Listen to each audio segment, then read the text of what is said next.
നമസ്കാരം. കേരളത്തിൽ കൊലപാതകങ്ങളും മരണങ്ങളും ധാരാളം നടന്നുകൊണ്ടിരിക്കുന്നു ഈയിടെയായി. അതിൽ ലഹരിക്കടിമയായതും വികാരങ്ങൾക്കടിമയായതും ലവിനടിമയായതും അങ്ങനെ പല പല വിഷയങ്ങളാണ് കേരളത്തിൽ നടന്നുകൊണ്ടിരിക്കുന്നത്. അപ്പോൾ നമുക്ക് ഇന്നത്തെ വിഷയം എന്ന് പറയുമ്പോൾ പത്തനാപുരം കലഞ്ഞൂർ പാടത്ത് രണ്ട് കമിതാക്കൾ വെട്ടേറ്റ് മരിച്ചു. അത് വെട്ടിക്കൊന്നത് മരിച്ച വൈഷ്ണയുടെ ഭർത്താവാണ് ബൈജു. ബൈജുവിൻ്റെ കൂട്ടുകാരനാണ് ഭാര്യയുടെ കാമുകനായ വൈഷ്ണവ്.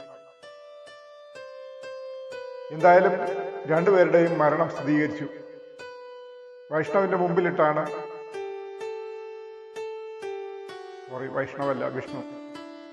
വിഷ്ണുവിൻ്റെ മുമ്പിലിട്ടാണ് വൈഷ്ണയെ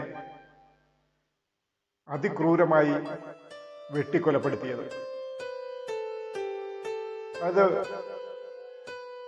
വിഷ്ണുവും ബൈജുവും സുഹൃത്തുക്കളായിരുന്നു. രണ്ടുപേരും ഒന്നിച്ചാണ് ജോലിക്ക് പോകുന്നതും പടിപ്പണിയാണ് രണ്ടുപേരും ചെയ്യുന്നത്. ഒന്നിച്ച് കളിച്ച് വളർന്നവരാണ്, ഒരേ ക്ലാസ്സിൽ പഠിച്ചവരാണ്. ഇതൊക്കെയാണെങ്കിലും ബൈജുവിന് കുടുംബമുണ്ടായിരുന്നു. ബൈജു ഒരു പ്രേമവിവാഹമായിരുന്നു.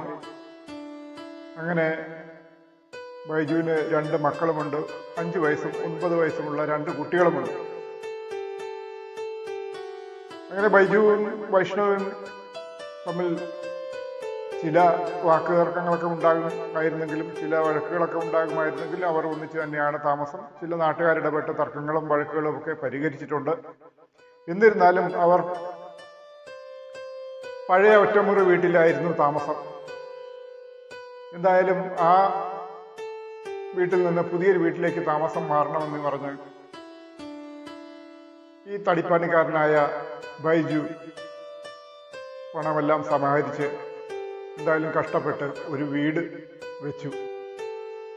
അപ്പോൾ ഈ വീട്ടിൽ നിന്നും ഈ വീട്ടിലേക്ക് താമസം മാറ്റാനുള്ള സമയം അടുത്തിരുന്നു. ആ സമയത്താണ് വൈഷ്ണവയുടെ ഒരു പ്രേമം എന്ന് പറയുമ്പോൾ അത് ബൈജുവിൻ്റെ കൂട്ടുകാരൻ തന്നെയായ വിഷ്ണുവുമായിട്ടായിരുന്നു. ഈ വൈഷ്ണവും വീട് വെക്കുന്നുണ്ടായിരുന്നു. അതിന്റെ ഭാഗമായിട്ടാണ് ഈ വിഷ്ണു നമ്മുടെ ബൈജുവിന്റെ വീടിന്റെ അടുത്ത് തന്നെ ഒരു വാടകയ്ക്ക് വീടെടുത്ത് അങ്ങോട്ട് തക്കിയ താമസം മാറ്റി വീടിന്റെ പണി നടക്കുകയല്ലേ എന്ന് പറഞ്ഞിട്ട്. അപ്പോൾ ഇവരുടെ പ്രേമത്തിന് കൂടുതൽ കൈയും കാലും വയ്ക്കുകയായിരുന്നു. അങ്ങനെ അവർ തമ്മിലുള്ള അടുപ്പം ബൈജു മനസ്സിലാക്കിയത് വളരെ താമസിച്ചാണ്. ഒരു ദിവസം ബൈജു ജോലി കഴിഞ്ഞ് വീട്ടിലേക്ക് വരുമ്പോൾ വൈഷ്ണവിയുടെ കയ്യിൽ ഒരു മൊബൈൽ ഫോൺ കണ്ടു. ആ മൊബൈൽ ഫോൺ പിടിച്ചു വാങ്ങി നോക്കുമ്പോൾ മറ്റൊന്നുമില്ല, വാട്സപ്പ് ചാറ്റുകൾ, വിഷ്ണുവുമായിട്ടുള്ള വാട്സപ്പ് ചാറ്റുകളാണ്. പല ഇമോജികളാണ്. ഇമോജികൾ എന്ന് പറയുമ്പോൾ ചുംബിക്കുന്ന ഇമോജിയാണ് ഈ വിഷ്ണുവിന് അയച്ചിരുന്നത്. വൈഷ്ണവ 2 മക്കളുടെ അമ്മയും കൂടിയാണ്. അതും കൂടെ നമ്മൾ ഓർക്കേണ്ടതാണ്. ഈ കുട്ടികളുടെ ഭാവിയൊന്നും ഇവർ ഓർക്കുന്നില്ല, ഇങ്ങനെയുള്ള പെണ്ണുങ്ങൾ. എന്തായാലും അതവിടെ നിൽക്കട്ടെ. ഈ ഒരു ദിവസം രാത്രിയിൽ ഈ മൊബൈൽ ഫോൺ വാങ്ങി നോക്കിയതിൻ്റെ അന്ന് ഇങ്ങനെയുള്ള വാട്സപ്പ് ചാറ്റുകളും മറ്റും കണ്ടു. അത് ആ ഫോണ് വിഷ്ണു വാങ്ങിക്കൊടുത്തത് തന്നെയായിരുന്നു അവർക്ക് രഹസ്യമായി സംസാരിക്കാൻ വേണ്ടി. ഒരു ദിവസം അങ്ങനെ ഇരിക്കുമ്പോഴാണ് ഈ ഭർത്താവ് ഈ ഫോൺ കണ്ടെടുക്കുന്നത്. എന്തായാലും ഫോണിൽ വിഷ്ണുവുമായിട്ടുള്ള രഹസ്യ ചാറ്റുകളും മാത്രമായിരുന്നു. അതെല്ലാം വിഷ്ണു കണ്ടു. പല പല ഇമോജികൾ ഇട്ടിരുന്നത് കണ്ടു. അങ്ങനെ സംശയം കൂടി. അങ്ങനെ വീണ്ടും പല ദിവസങ്ങളിലും ഇത് ആവർത്തിച്ചു. ഇതിനെ ചൊല്ലി വഴക്ക് കൂടുകയും ഒക്കെ ഉണ്ടായി. ഒരു ദിവസം അടി കിട്ടും എന്നുള്ളൊരു, അതായത് ബൈജുവിൻ്റെ കയ്യിൽ നിന്ന് വൈഷ്ണവയ്ക്ക് അടി കിട്ടും എന്നുള്ളൊരു സാഹചര്യം ആയപ്പോൾ രാത്രിയിലാണ് ഓടി ബൈജുവിൻ്റെ വീട്ടിലേക്ക് ചെന്നു. ഇത് കൂടുതൽ ക്ഷുഭിതനാക്കി ബൈജുവിനെ. ഉടൻ തന്നെ ബൈജു ബന്ധുക്കളെ വിവരം അറിയിച്ചു. കുട്ടികളെ രണ്ടുപേരെയും വന്ന് കൊണ്ടുപോകണമെന്ന് അറിയിച്ച ഉടനെ നല്ലൊരു വെട്ടുകത്തിയും എടുത്തുകൊണ്ട് ബൈജു നേരെ അവളുടെ പിന്നാലെ ഓടി നേരെ ചെന്നത് ഈ ബൈജുവിന്റെ ഭാര്യ ഓടിച്ചെന്ന് കയറിയ വിഷ്ണുവിന്റെ വീടിന്റെ അടുത്താണെങ്കിലാണ്. വിഷ്ണു ബഹളം കേട്ട് വീട്ടിൽ നിന്ന് ഇറങ്ങി വന്നു. അപ്പോൾ വിഷ്ണുവിന്റെ മുന്നിലിട്ട് വൈഷ്ണവയെ നിർദാക്ഷിണ്യം വെട്ടിക്കൊലപ്പെടുത്തുകയായിരുന്നു. ഈ കൊലപാതകത്തിന് കാരണമായത് പ്രേമം തന്നെയാണ് രണ്ടുപേരും തമ്മിലുള്ള. അതായത് ആ വെട്ടിക്കൊലപ്പെടുത്തുന്ന സമയത്ത് തന്നെ വിഷ്ണു ഇറങ്ങി വരികയും വിഷ്ണുവിനെയും അവിടെ വെച്ച് വെട്ടുകയും ചെയ്തു. വൈഷ്ണവ സംഭവ സ്ഥലത്ത് വെച്ച് തന്നെ മരിക്കുകയും വിഷ്ണു ഹോസ്പിറ്റലിലേക്കുള്ള യാത്രയിൽ മരിക്കുകയും ചെയ്തു. അങ്ങനെ ബന്ധുക്കളെ വിവരമറിയിച്ചു. ഉടൻ തന്നെ ഈ രണ്ടുപേരെയും കൊന്നതിന് ശേഷം പോലീസിനെയും വിവരമറിയിച്ചു. ബൈജു തന്നെയാണ് പോലീസിനെ വിവരമറിയിച്ചത്, ഞാൻ രണ്ടുപേരെ കൊന്നിട്ടുണ്ടെന്ന്. ഓടിക്കളഞ്ഞൊന്നുമില്ല, എങ്ങും പോയില്ല, ഒളിവിലും പോയില്ല. പോലീസ് വന്നപ്പോൾ ബൈജു ആക്രമണത്തിനൊന്നും മുതിർന്നില്ല. അവർ പറഞ്ഞതനുസരിച്ച് പോലീസിന്റെ കൂടെ കയറി പോവുകയും ചെയ്തു. ഞങ്ങൾ വന്നൊരു 5 മിനിറ്റ് കഴിഞ്ഞ പോലീസ് പോകാൻ അന്തസ്സായിട്ട് വണ്ടിയെ കയറി ചെയ്തു. ഞാൻ സാറേന്ന് പറഞ്ഞിട്ട് അവൻ തന്നെ പോലീസിനെ വിളിച്ചു പറഞ്ഞു. പിന്നെ എങ്ങനെ പോലീസുകാരും അവനെന്ത് ചെയ്യുന്നു പറഞ്ഞ് വടിയും കമ്പൊക്കെ എടുത്തെന്ന് പറഞ്ഞ് സാറേ വടിയും കമ്പൊന്നും എടുക്കണ്ട, ഞാനത് അവിടെ ഉണ്ടെന്ന് പറഞ്ഞ് അവൻ അന്തസ്സായിട്ട് കയറി. അവർ തമ്മിൽ നേരത്തെ വഴക്കും കാര്യങ്ങളും ഒക്കെ ഉണ്ടായിട്ടുണ്ട്. അങ്ങനെ ഞാൻ വിളിച്ച് ഞങ്ങളുടെ വീട്ടിൽ കൊണ്ടുപോയിട്ടുണ്ട്. പിന്നെ അവിടുന്ന് ഇവിടെ പിന്നെ ഒരു കോംപ്രമൈസായി വന്നിട്ടുണ്ട്. അപ്പോൾ നല്ല രീതിക്ക് ജോലിക്ക് പോയി കാശുണ്ടാക്കി നല്ലൊരു വീട് വയ്ക്കുകയും കുട്ടികളെ നന്നായി പഠിപ്പിക്കുകയും ഒക്കെ ചെയ്തുകൊണ്ടിരുന്ന ബൈജു, അവന്റെ ജീവിതം അവിടം കൊണ്ട് അവസാനിച്ചു. ബൈജു ജയിലിലേക്കും അമ്മ ഭരണത്തിലേക്കും. അനാഥയായത് 2 കുട്ടികൾ, 9ഉം 5ഉം വയസ്സുള്ള 2 കുട്ടികൾ. ഇങ്ങനെ കുട്ടികളെ അനാഥരാക്കിക്കൊണ്ടാണ് നമ്മുടെ ലോകം എവിടെയെല്ലാം പോകുന്നത്. കഴിഞ്ഞ ദിവസം ഒരു പൂജാരിയുടെ ഭാര്യ ഒരു യൂട്യൂബർ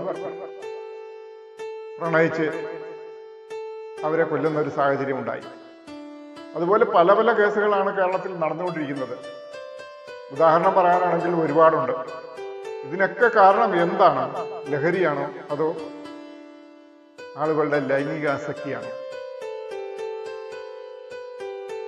ലൈംഗിക ദൗർലഭ്യമുള്ള കേരളത്തിൽ ബോച്ചയെ പോലും പിടിച്ച്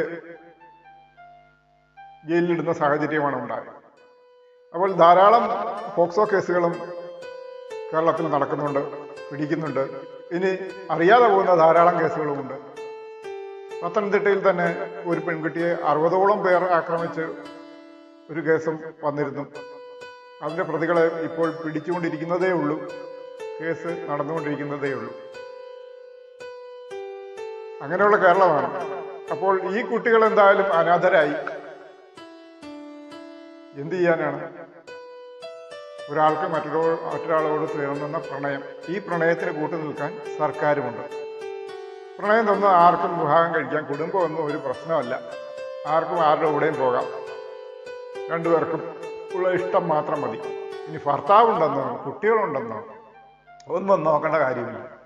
ഇതിനെല്ലാം മുതിരുന്നത് പെണ്ണുങ്ങൾ തന്നെയാണ്. ഈ പെണ്ണുങ്ങൾ ആണുങ്ങളോട് ശൃംഗരിക്കാനും മൊബൈൽ ഫോൺ വാങ്ങി അതിലൂടെ ചാറ്റ് ചെയ്യാനും അങ്ങനെ പല പല വിഷയങ്ങൾ വാട്സപ്പിലൂടെയും ഇൻസ്റ്റഗ്രാമിലൂടെയൊക്കെ ആണുങ്ങളുമായിട്ടുള്ള ബന്ധം, അത് പിന്നീട് സുഹൃത്ത് ബന്ധം വഴിവിട്ട ബന്ധത്തിലേക്ക് പോകുന്നു. പിന്നീട് അത് കുടുംബ ബന്ധങ്ങൾ ശിഥിലമാക്കത്തക്ക രീതിയിലേക്ക് മാറുന്നു. ഇങ്ങനെ ഈ മാറുന്ന ബന്ധങ്ങൾ അവർ ആലോചിക്കുന്നില്ല. ഞങ്ങൾക്കൊരു കുടുംബമുണ്ട്, മക്കളുണ്ട്. ഇതൊക്കെ ആലോചിച്ചുകൊണ്ട് ചെയ്തിരുന്നെങ്കിൽ ഒന്നും സംഭവിക്കില്ലായിരുന്നു. കാമുകന്റെ കൂടെ ജീവിക്കാൻ വേണ്ടി അമ്മയെയും മക്കളെയും ഒക്കെ വെട്ടിക്കൊല്ലുന്ന സാഹചര്യം വരെ ഉണ്ടായിട്ടുണ്ട്. എന്തായാലും ഇത് അറിഞ്ഞുകൊണ്ട് ഒരു ഭർത്താവും അടങ്ങിയിരിക്കുമെന്ന് എനിക്ക് തോന്നുന്നില്ല. അത് തന്നെയാണ് ഈ ബൈജുവും ചെയ്തത്. അദ്ദേഹത്തിന്റെ ഒരു ചുംബനം കൊടുക്കുന്ന ഇമോജി ഈ വൈഷ്ണവയുടെ മൊബൈലിൽ ബൈജു കാണുകയുണ്ടായി. അതായത് വിഷ്ണുവിന് ചുംബനം കൊടുക്കുന്ന ഒരു ഇമോജി. അത് കണ്ടാൽ ആർക്കാണ് സഹിക്കുക? ആർക്കും സഹിക്കില്ല. അങ്ങനെ ഒരു വികാരത്തിൽ ബൈജു രണ്ടുപേരെയും കൊലപ്പെടുത്തി. ഇനി ജീവിക്കണ്ട. ഇനി മുന്നോട്ടെന്താണെന്ന് ബൈജുവും ചിന്തിച്ചില്ല. എന്തായാലും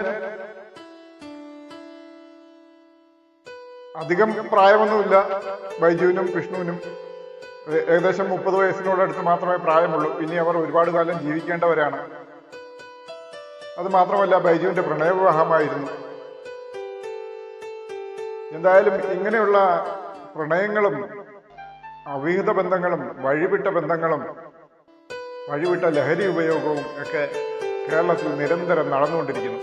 ഇതിനെതിരെ സർക്കാർ എന്ത് തീരുമാനം എടുക്കും എന്ന് ആർക്കും ഒരു പിടിയില്ല. സർക്കാരിന്റെ തീരുമാനങ്ങളൊന്നും എങ്ങും എത്തുന്നില്ല. സ്കൂളുകളിലും കോളേജുകളിലും തെരുവോരങ്ങളിലും സിറ്റിയിലും ഒക്കെ ലഹരി ഉപയോഗങ്ങൾ ധാരാളം നടന്നു വരുന്നുണ്ട്. ചില കേസുകൾ പിടിക്കപ്പെടുന്നു, ചില കേസുകൾ പിടിക്കാതെ പോകുന്നു. ഇതിനൊക്കെ കാരണക്കാരാരാണ്?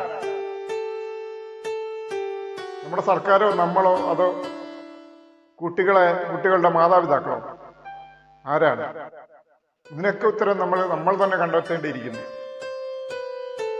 അപ്പോൾ ആ മരണപ്പെട്ട കുടുംബം ശിഥിലമായി എന്ന് തന്നെ പറഞ്ഞാൽ മതി. ഇനി ആ കുടുംബത്തിൽ ആ കുട്ടികൾക്ക് ഇനി ആരാണ് ആശ്രയമുള്ളത്? ഇനി അച്ഛനില്ല, അമ്മയില്ല. ദുഃഖമൊന്നും പറയാൻ പറ്റില്ലത് ചെയ്യരുതില്ല.